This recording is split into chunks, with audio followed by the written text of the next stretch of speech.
Hello legal prodigies. So we are back with the notification कि हिमाचल का notification आया Himachal judiciary 2024 का. ऑल हो सकता है आपको तब तक ये सब कुछ पता हो already because short notification already आ चुका था जिसकी डिटेल्स मैंने मेरे टेलीग्राम ग्रुप पे भी डाले थे और आप लोग देखते ही अलग अलग मतलब वीडियो से अपडेटेड रहते हैं ऑफ कोर्स. तो you must have known this by now but या फुल डिटेल एडवर्टीजमेंट कल ही आया है तो मैंने सोचा था जब डिटेल आएगा so we will be discussing कि जो भी लेटेस्ट पैटर्न है या चीज़ें हैं वो इकट्ठा ही डिस्कस कर लेंगे.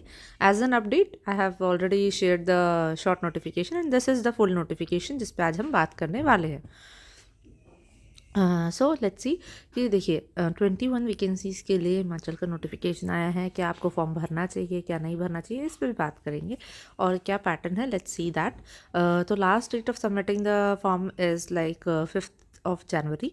तो 5th ऑफ जनवरी 2025 को डेट ऑफ एप्लीकेशन क्लोज हो रही है तो आपको उससे पहले फॉर्म फिलअप कर ही देना है. राइट. तो ये सिविल जज का एग्जामिनेशन है इस बार का. Himachal is a good state कि आप उसको अटेम्प्ट कर सकते हैं बिकॉज सिलेबस में आपके जीके वगैरह नहीं रहता है. आपको सिर्फ लॉज देखना है. लेट्स सी कितनी वैकेंसीज हैं. 21 वैकेंसीज है. अनरिजर्व के लिए 11 है ना. एंटिसिपेटेड पोस्ट इंक्लूड करके जो कि आ जाती हैं तो 11 पोस्ट है. एंड उसके बाद डिज़ायरेबल क्वालिफिकेशन में ज़रूर लिखा है कि हिमाचल का कस्टम्स मैनर डायलेक्ट्स के बारे में आपको नॉलेज हो. है ना. जो भी अपॉइंटमेंट कंडीशंस है बट ये डिज़ायरेबल है. बाकी एग्ज़ाम एंड सिलेक्शन तो आप सिक्योर कर सकते हैं irrespective of your state. And essential qualifications में सिर्फ आपसे एक डिग्री ऑफ लॉ मांगी गई है जो कि बहुत अच्छी बात है. अभी तक एक जैसे एमपी में 3 years का प्रैक्टिस या फिर 70% मार्क्स का जो रूलिंग है या फिर जो एलिजिबिलिटी क्राइटेरिया चेंज है वो चल रहा है. बाकी सारे स्टेट्स में नॉर्मली ही चल रहा है. कभी भी किसी स्टेट में कुछ और हो इससे पहले आप अपनी सीट एक जगह सिक्योर कर लें ये बहुत अच्छी बात है बिकॉज सफ़र करना तो बहुत ही बुरा लगता है. I can understand that. तो वो चीज़ें हो जाती हैं. ठीक है. तो इसलिए आप एक लॉ डिग्री लिए अगर आप मेहनत करिए आपके लिए अच्छा होगा तो वाहिगुरु जी और भगवान जी आपको देंगे. और अगर कुछ और डिज़र्व करते होंगे तो वो भी मिलेगा. मेहनत करते रहेंगे तो जो भी डिज़र्व आप करते हैं जो भी आपके लिए सबसे अच्छी चीज़ है वो आपके हाथ में आती है. ये मेरा मानना है. बट हाँ एफ़र्ट्स कहीं ना कहीं हमको करने पड़ते हैं. कई बार हम लोग प्रोक्रेस्टिनेशन करते हैं टालते हैं कामों को. वो चीज़ें करने से बेटर अगर हम अपने मतलब हाथ पैर चलाएंगे और एक तरीके से चीज़ों को करने वाले एक्शन लेने वाले एंगल से देखेंगे देन इट बिकम्स फ्रूटफुल. तो देखते हैं इसमें आपका एज लिमिट 22 to 35 ईयर्स है. फिर सर्टन ग्रुप्स को ऑफ कैटेगरी को एक रिलैक्सेशन भी दिया गया है. ठीक है. ये चीज़ें हो गई. अब अपन बात करते हैं इंपॉर्टेंटली तो ठीक है फ़ीस वगैरह तो बहुत नॉमिनल रहती है. फ़ीस आप देख सकते हो 600 150 एंड एट टाइम्स कुछ कुछ कैंडिडेट्स के लिए तो फ़ीस रहती भी नहीं. जैसे फीमेल्स के लिए नहीं है एक सर्विसमैन के लिए फ़ीस नहीं है. तो it's a good option to go for. ठीक है. और फीस ठीक ही रहती है. लेट्स सी ये सब कुछ एडमिट कार्ड वगैरह जो सेंटर्स वगैरह है. सेंटर्स जनरली आपके 3 रहते हैं. वो भी इसी में नोटिफिकेशन में मैं आपको दिखा देती हूँ. सेंटर्स भी 3 रहते हैं. राइट. प्रीलिम्स के लिए although they are subject to change but mostly 3 centres रहते हैं. See the preliminary examination shall be conducted at Shimla Mandi and Kangra at Dharamshala. Right. तो ये चीज़ें हैं. Let's move further towards the syllabus. तो सिलेबस में देखिए 3 पेपर आने हैं प्रिलिमिनरी के. 100 मार्क्स का ईच पेपर है. Civil law 1 civil law 2 and criminal law. Pre and mains का सिलेबस यहाँ पे सेम रहता है बट पैटर्न थोड़ा सा डिफरेंट रहता है. पैटर्न कैसा कि प्रीलिम्स में आपका एक ही पेपर होगा और each paper of 1 hour shall be and each paper shell consist of 50 objective questions. तो हर पेपर में 1 hour ड्यूरेशन का होगा और सेम डे पे पेपर्स होंगे. राइट.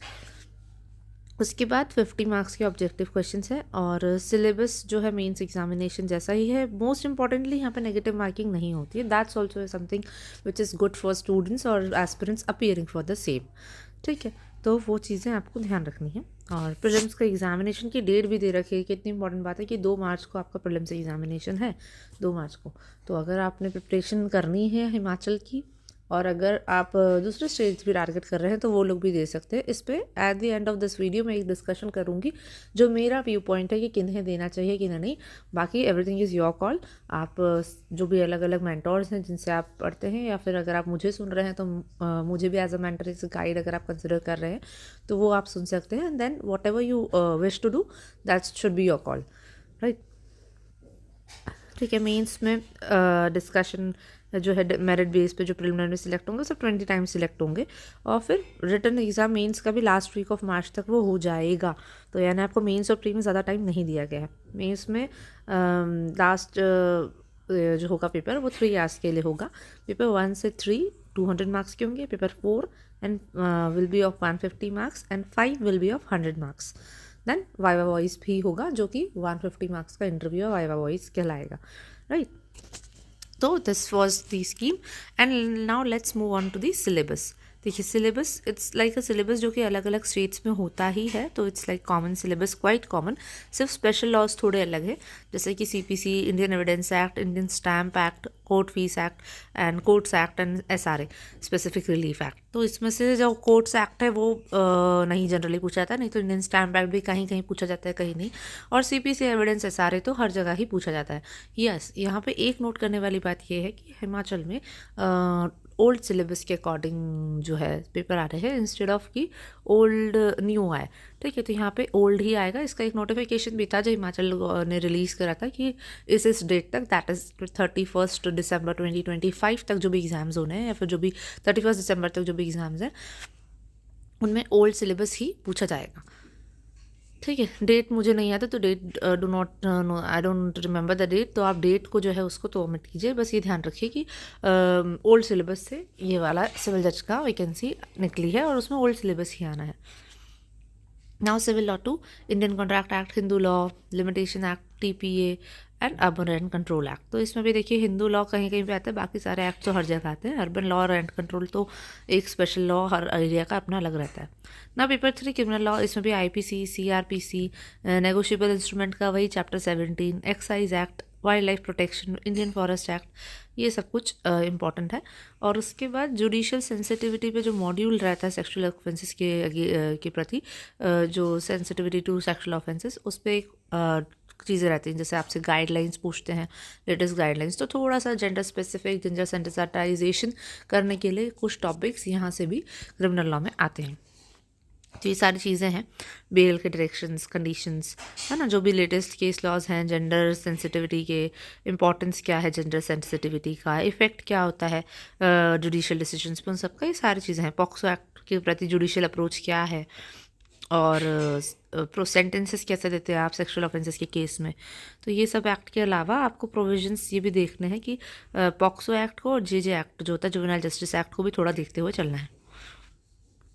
और भी एक्ट्स हैं जैसे protection of women from domestic violence, PCPNDT act and sexual harassment act, posh जिसे कहते हैं, and conduct rules for prohibition of harassment of women at work place, और ऐसे कुछ और चीज़ें। तो ये जो चीज़ें हैं, ऐसा नहीं है कि मेन सिलेबस का पार्ट नहीं है या मेन सिलेबस का पार्ट है, तो ये ऐसे हैं कि जब हम डील कर रहे हैं जेंडर सेंसिटाइजेशन वाले टॉपिक से या फिर कुछ जुडिशियल अप्रोच से, तो उसमें ये पर्टिकुलर एक्ट उन्होंने एक मेंशन करे हैं जिसमें से क्वेश्चंस या फिर जिसके प्रति जो स्टैटिक से ज़्यादा जो करंट अफेयर्स के क्वेश्चंस है या फिर जो जुडिशियल के डिसीजन है, लीगल टाइप के फ्रेमिंग क्वेश्चंस है, वो बेटर पूछे जाते हैं। नाउ पेपर 4 इंग्लिश कंपोजिशन रहेगा, जिसमें आपको 3 एसेज लिखने रहेंगे मेंस में, और ऐसे ट्रांसलेशन करना है हिंदी से इंग्लिश में। और पेपर 5 में भी आपको इंग्लिश से हिंदी में ट्रांसलेशन करना है, फिर ऐसे भी लिखना है हिंदी में, और ईडियम्स एंड करेक्शंस का एक कंपोजिशन रहता है, ठीक है। तो ये आपका 100 मार्क्स का रहता है। तो देखो और हाँ, एक तरीके से आपको मिनिमम स्कोर करना है in each paper, that is 40% marks, और except in Hindi language paper जिसमें कैंडिडेट को एटलीस्ट 33% मार्क्स स्कोर करना है।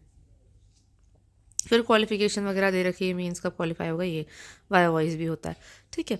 तो इसके ऊपर तो हमें ज़्यादा अपने को डिस्कशन नहीं करना है, ये बात की बातें हैं। अब बारी आती है कि प्री और मीन्स जो है ऑल तो सभी स्टेट्स का एक जैसा है, तो क्या हमें देना चाहिए या नहीं देना चाहिए, तो इस पर एक डिस्कशन कर लेते हैं।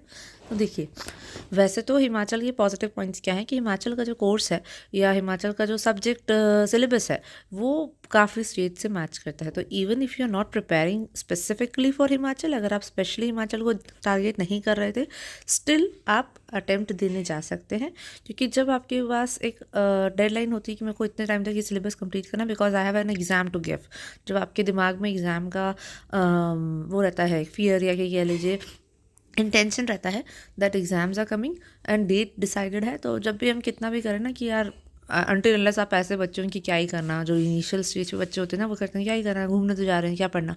वो एटीट्यूड कभी भी आपका जुडिशियल अप्रोच में नहीं होना चाहिए। इट मैं क्या बोलूँ, इस तरीके से ये जो अप्रोच है ये गलत अप्रोच है, और आपको you have to pay for that approach in some time sooner और लॉन्गर।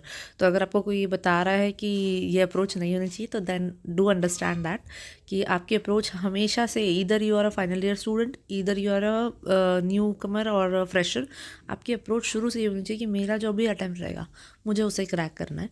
और हर अटैम्प्ट में, चाहे फर्स्ट अटैम्प्ट हो, चाहे सेकेंड, चाहे थर्ड, जो भी अटैम्प्ट दे रहे हैं, आपकी अप्रोच ये होनी चाहिए कि मुझे उसमें पूरा कंप्लीटली पढ़ना है ताकि मैं एग्ज़ाम क्रैक करूँ। कई बार क्या होता है, फर्स्ट अटैम्प्ट वाले जो स्टूडेंट्स रहते हैं वो बहुत ही लाइट चिलपिल रहते हैं। कई बार फर्स्ट अटैम्प्ट में अगर सीरियस थे बहुत और नहीं बाय चांस हुआ, because it a matter of both, मेहनत भी करनी है, थोड़ा बहुत लक भी चाहिए रहता है, लक का भी बहुत रोल होता है, तो ये सारी चीज़ें। बट फर्स्ट अटैम्प्ट में नहीं हुआ तो इतना फ्रस्ट्रेट हो जाते हैं कि हमने तो हमारा सब कुछ दे दिया, अब हम आगे अटैम्प्ट्स में सब बिगाड़ देते हैं। तो वो चीज़ें नहीं है, this is a game of patience and consistency also. तो वो चीज़ आपको मेंटेन करनी है। खैर, ये टॉपिक तो हो गया, एक अलग से डिस्कशन बाद में कभी भी कर सकते हैं। अभी बात आती है हिमाचल पे। तो हिमाचल पे सिलेबस देखो ऐसा है कि आप अगर अपना स्टेट भी टारगेट करो तो it's an easy and good motivation की भी आप टाइम लाइन पे आपके पास है और आप इसे कंप्लीट करिए। बट एक थोड़ा सा कौन ये है कि यहाँ पे ओल्ड लॉज पूछे जा रहे हैं। हो सकता है अपकमिंग जुडिशरी में जहाँ भी पूछे वो ओल्ड लॉज की जगह न्यू लॉज पूछे। तो कई बच्चों का ये रहता है कि ओल्ड लॉज पढ़ने, इतनी मेहनत से हम ओल्ड लॉज पढ़ें फिर से, और अब तो न्यू लॉज याद हो रहे हैं, अब ओल्ड लॉज याद करेंगे फिर कन्फ्यूजन होगा। तो वो भी एक तरीका है जो कि मैं मानती हूँ कंसिडर करने का फैक्टर है। मुझे यहाँ कोई कोर्स नहीं बेचना है, मुझे यहाँ कोई कुछ नहीं करना है, मेरा सिर्फ एक गाइडिंग पर्पस रहता है। बिकॉज हिमाचल प्रदेश के क्वेश्चंस आप प्रीवियस ईयर पेपर से देख सकते हैं, हम भी चाहें तो डिस्कशन कर सकते हैं। So what I can do is like in guide you with anything, but मुझे कोई कोर्स लॉन्च नहीं करना, बिकॉज दैट्स नॉट माई फोटे फॉर हिमाचल प्रदेश, राइट। क्योंकि देखिए, अगर मैं आपको बोल रहा हूँ कि सब लोग भर लो भर लो भर लो फॉर्म, भरना ही चाहिए भरना चाहिए, क्यों भैया, मैं आपका कोर्स, मेरा कोई कोर्स चल रहा है, आप लेना ही चाहिए लेना चाहिए, वो मेरा सिनेरियो नहीं है यहाँ पे।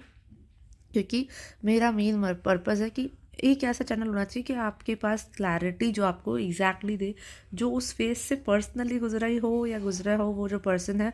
और वो छोटे छोटे जो निट्स एंड बिट्स हमें कोई नहीं बताता ना इनिशियल स्टेजेस पे या फिर बाद के स्टेजेस पे भी, उससे हमें एक तरीके से अवगत कराए, उससे हमारा एक तरीके से इंटरेक्शन कराए।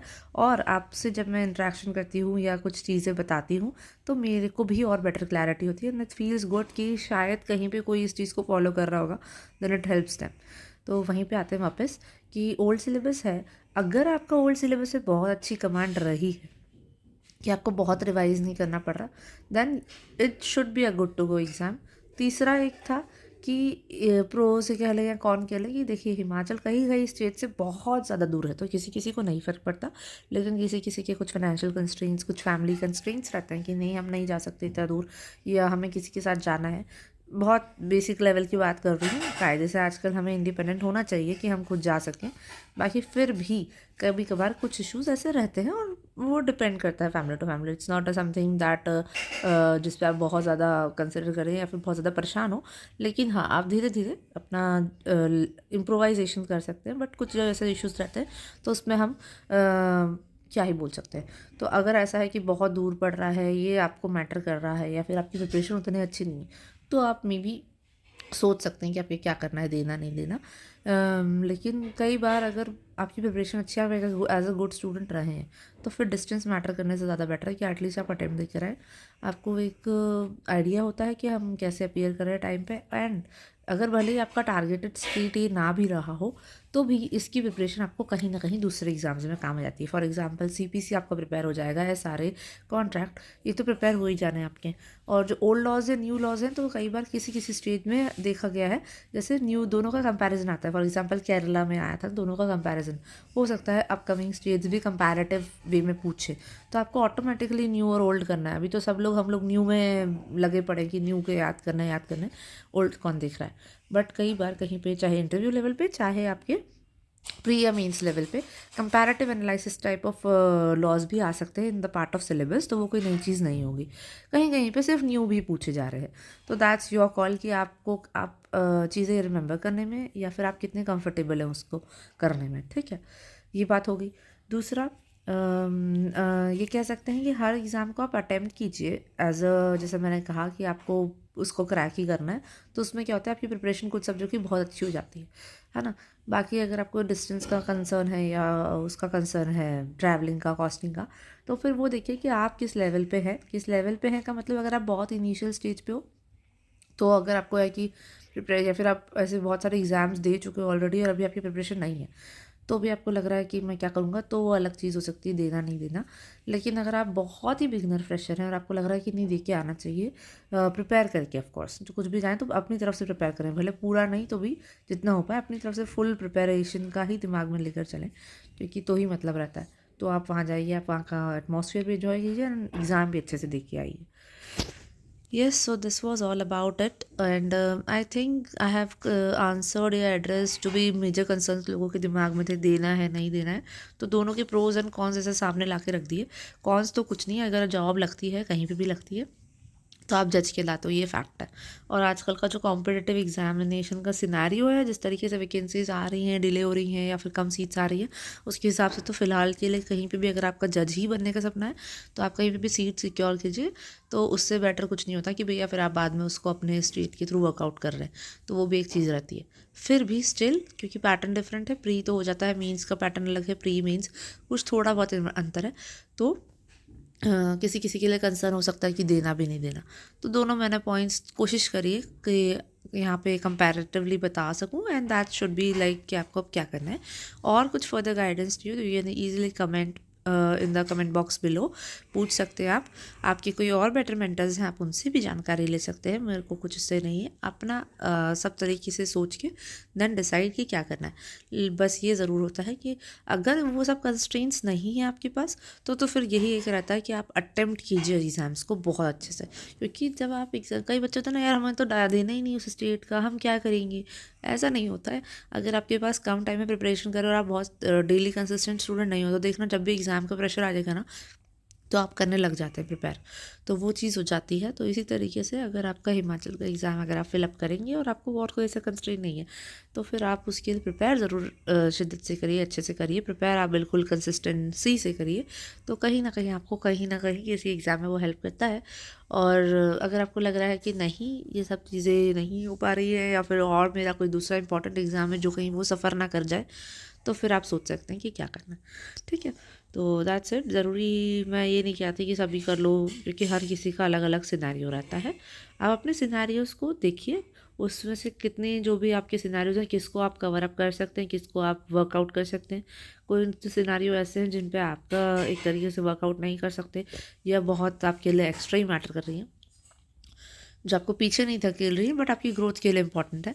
अगर ऐसी चीज़ें हैं तो आप उनको देख सकते हैं कि आपको आपके फेवर में क्या वर्क कर रहा है। हर किसी का सिनेरियो अलग अलग हो सकता है, तो सबको एक ही जैसा बोलना कि कर दे ही दो, दे ही दो, वो अलग चीज़ हो जाती है। तो आप अपना कंसिडर कीजिए दोनों चीज़ें, देना है नहीं देना है। और let's talk it fair and square, कि आप बताइए कैसा आपका रिव्यू पॉइंट है इस चीज़ पे। Okay, so that's it, thank you for watching, and if you have anything कि कुछ क्वेरीज वगैरह, do comment in the comment box below. Thank you.